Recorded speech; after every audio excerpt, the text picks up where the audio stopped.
Alright guys, I figured I'd make this video since some people don't actually know.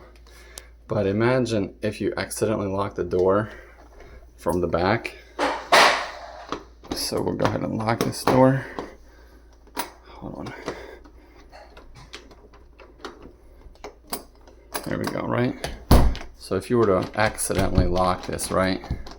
There's two different methods, but all you need is this right here. A little flathead screwdriver. As long as it fits in the hole, right? With this specific door, all you do is take it, push,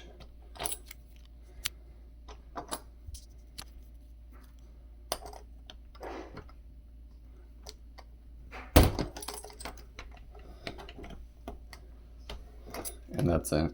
So you gotta push and turn, and then you can release it and you're unlocked, right?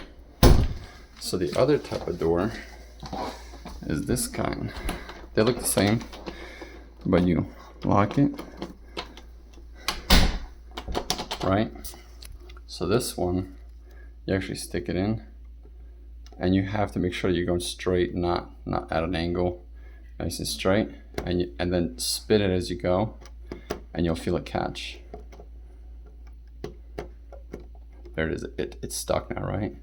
So a little harder, and it flips it. And there you go.